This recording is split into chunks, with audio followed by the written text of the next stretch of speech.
We are back for Ask Us Anything from the Do This Not That podcast presented by Marigold. This is our short episode. We're all week long. We get in questions, we get in work questions, we get in ridiculous questions, and we try to tackle one of each. And if you want to go and submit a question, just go to jayschwedelson.com. There's a button that says podcast, another one says Ask Us Anything, and we love getting your questions. So let's jump into it. We got a question in from Ella from Delray Beach, Florida. Nice. That's like 10 minutes from where I live. See, I live in Boca Raton. In Boca Raton, it's like we eat dinner at 4 o'clock. And no offense, but some people driving around here in like blue hair, kind of like, retirement vibes, which I'm into. I'm ready for that. Delray, which is like 10 minutes away, Delray Beach, very cool vibes. People go out, people have a life. That ain't me. I'm a big nerd. Anyway, Ella, what is your question? Jay, what big changes to content marketing do you expect heading into 2025? Well, that's a good question. And there is one big change, and it's related to the way that we are marketing our content, right? So if you are out there promoting a guide, a style guide on the consumer side, or a downloadable HR tips guide on the business side, the thing that we are doing that's destroying performance is that our content is always available. It is impossible to create FOMO, the fear of missing out, for our content because we're like, here's our new guide.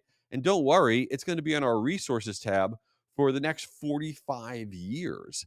And that's destroying the interest. And I think as we head in 2025, and I have some data to share here, that you're going to see this idea of making your content expire, right? You can have a guide of some kind, you promote it and say it's only going to be available for 30 days. It lives in your resource area for 30 days, and then you make it go away, and then you could bring it back 3 months from now.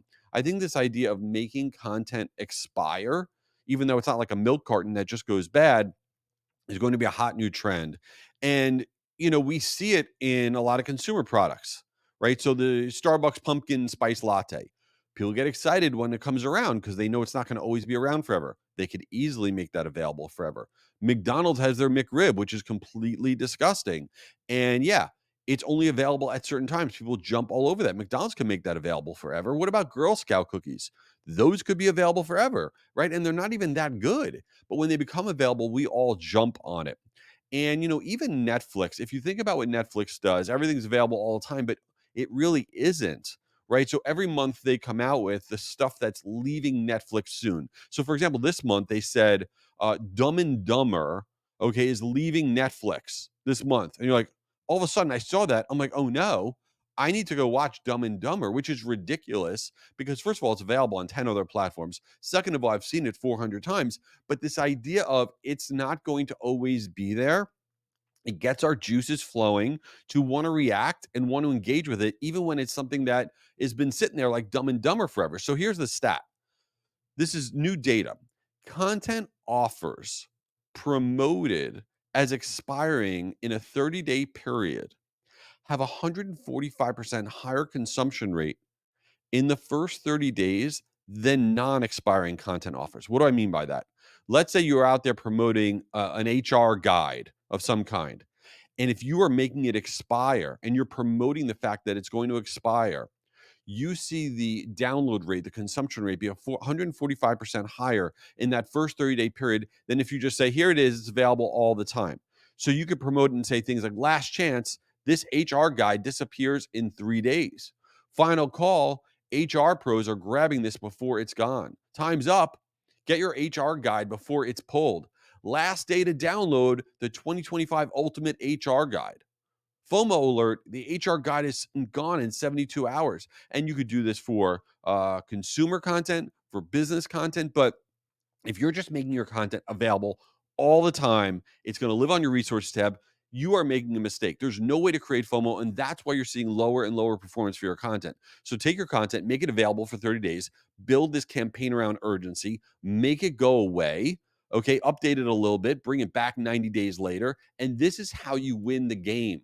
This is how you win the game. All right, before we get to our totally ridiculous question, I want to let you know that this podcast is presented by Marigold. Listen, Marigold is my email sending platform. Maybe you've heard me talk about it before and you haven't made the switch. That's because you're making a giant mistake. Your email sending platform stinks. This is great for business, for consumer marketers, small, medium, and large. It is a roll-up of Sail Through, Cheetah Digital, Campaign Monitor, Live Clicker, all these amazing brands. And if you go to jayschwedelson.com/save, SAVE, you can get a discount there of up to 50% off for trying this platform.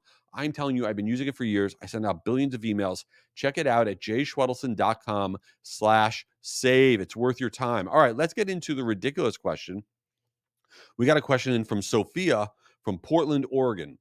Let me tell you something. I've been to Portland. It is wild. When you step outside and you breathe the air, and I'm not just saying this, it feels like you're doing something healthy for your body.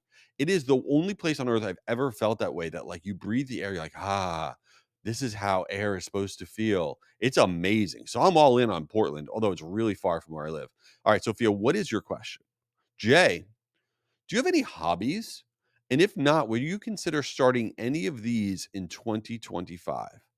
I have no hobbies. No, I mean, no, I have no hobbies. I really don't think I have any hobbies. So let me hear what you got, and I'll see what I think. And I'm sorry if I'm about to crush any of your hobbies. All right, the first one is crystals and crystal healing collecting.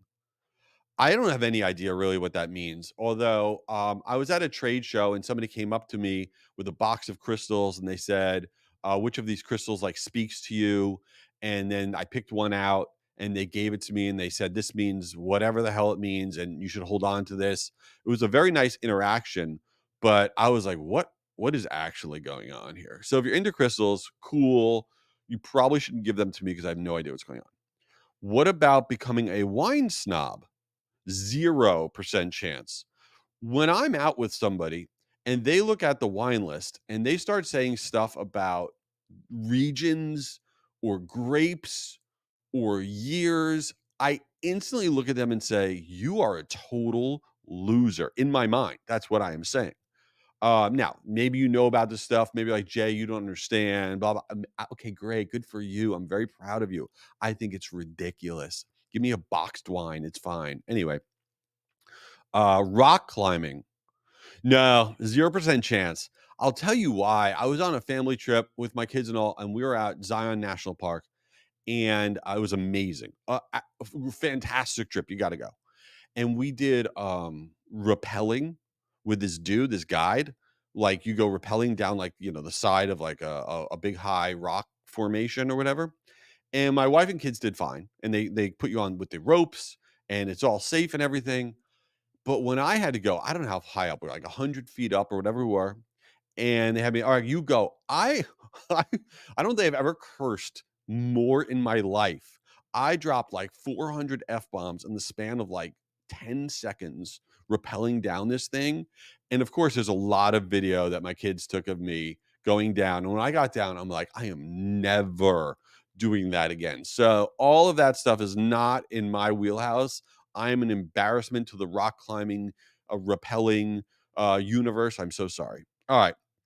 Last one. Food photo sharing. Well, first of all, that's not a hobby.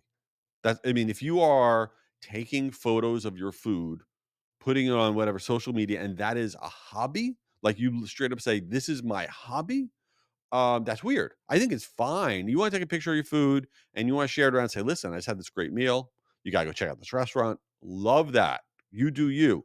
But if you call that your hobby, then you need to get out more. Taking pictures of what you're about to eat and then telling people that that's what you do as a hobby is embarrassing. Okay. So I got to think of a hobby now.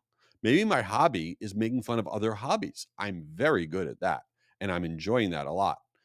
Anyway, I appreciate you all being here. Listen, you got to get signed up for certifiedguru.com because we are launching our free giant amazing email certification course, and we're only opening up to people that get on the wait list now. It's going to be wild. We spent a lot of time in this thing.